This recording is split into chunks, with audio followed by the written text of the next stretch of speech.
안녕하세요. 화장품 읽어주는 남자 화익남 임관우입니다. 오늘은 부작용 없이 미녹시딜을 잘 바르는 방법에 대해서 여러분들에게 전달드리는 시간을 가질 수 있도록 하겠습니다. 굉장히 많은 분들이 탈모 고민으로 인해서 미녹시딜을 사용하고 계신 것으로 알고 있습니다.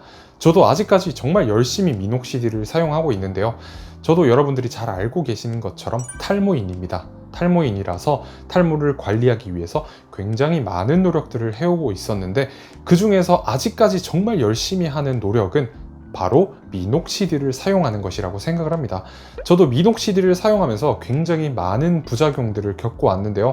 여러분도 미녹시딜을 사용하시면서 굉장히 많은 부작용들을 겪어 오셨고, 그리고 앞으로도 사용을 하시면서 겪으실 수 있다고 생각을 합니다. 그래서 부작용 없이 미녹시딜을 사용하는 방법, 그리고 저만의 노하우를 여러분들한테 전달드리면 좋을 것 같아서 이렇게 영상을 준비를 해보았습니다. 우선은 부작용 없이 미녹시딜을 사용하기 위해서 성별별로 적절한 미녹시딜 함유량이 있습니다. 여성의 경우에는 3% 미녹시딜을 사용하시면 되고, 남성의 경우에는 5% 미녹시딜을 사용하시면 됩니다. 여성이 5% 미녹시딜을 사용하게 되는 경우에 전신에 털이 너무 많이 자라게 되는 부작용인 전신 담호증이 유발될 수 있기 때문에 주의해 주시는 것이 좋습니다. 이렇게 미녹시딜 함유량을 결정하셨다면 이제는 미녹시딜 제품을 직접 결정해 주실 차례입니다.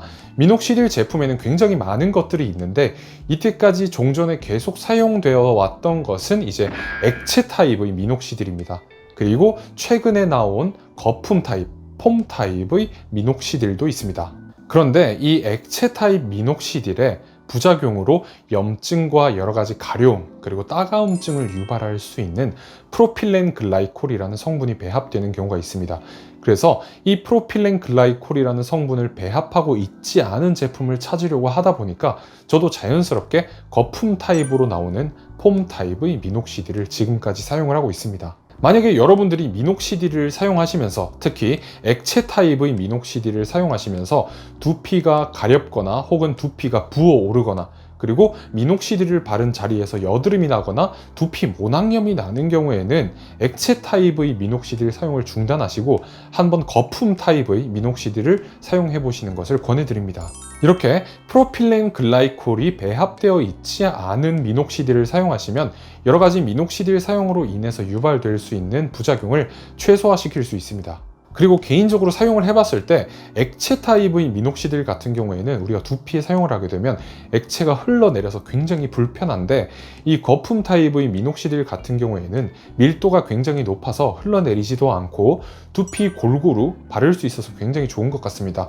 물론 사용할 때는 저는 전신 담호증의 우려가 있어서 라텍스 장갑을 착용하고 머리를 열심히 마사지 해주고 있습니다. 이렇게 나에게 잘 맞는 농도의 미녹시딜 제품을 골라주고 제형도 어떤 제형이 잘 맞을지 생각을 해주시면서 골라주시면 여러분들도 부작용 걱정 없이 미녹시딜을 고르실 수 있습니다. 그리고 사실상 부작용 중에 굉장히 많은 분들이 머리가 떡진다고 하시는 분들이 많으신데, 이 부분은 사실 어쩔 수가 없습니다. 그렇기 때문에 아침 저녁으로 사용하시게 되면, 아침에 미녹시딜을 사용하고 외출을 하게 되면 머리가 굉장히 쉽게 떡질 수가 있어서 저는 개인적으로 하루에 한 번만 사용을 하고 있습니다. 하루에 한 번 저녁에만 사용을 하고 있고, 저녁에 사용하면 외출을 거의 하지 않기 때문에 저는 개인적으로 머리가 떡져도 크게 문제가 없이 미녹시딜을 잘 사용하고 있습니다. 그리고 마지막으로 가장 중요한 것은 용법과 용량을 굉장히 잘 지키는 것입니다.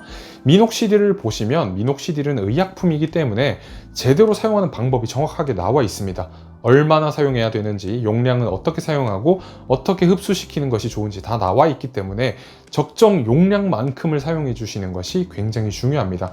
만약에 여러분들이 욕심이 너무 많이 나서 너무 많은 양의 미녹시딜을 사용하거나 너무 적은 양의 미녹시딜을 사용하게 되는 경우, 너무 많이 사용하면 그만큼 너무 많이 사용해서 부작용이 유발될 수 있고, 그리고 너무 적은 양으로 사용하게 되면 너무 적은 양을 사용해서 효과가 없을 수 있습니다. 이렇게 오늘은 세 가지 방법으로 미녹시딜을 부작용 없이 잘 사용하시는 방법에 대해서 한번 알아봤습니다. 여러분들 미녹시딜로 꾸준하게 두피 관리를 하셔서 탈모를 없애보시면 좋을 것 같습니다. 저도 탈모인의 한 사람으로서 열심히 미녹시딜을 사용하고 탈모를 관리하면서 여러분들한테 또 좋은 정보가 있다면 언제든지 공유 드릴 수 있도록 하겠습니다. 감사합니다. 오늘도 화장품 읽어주는 남자와 함께 탈모 걱정 없는 하루 보내시기 바랍니다.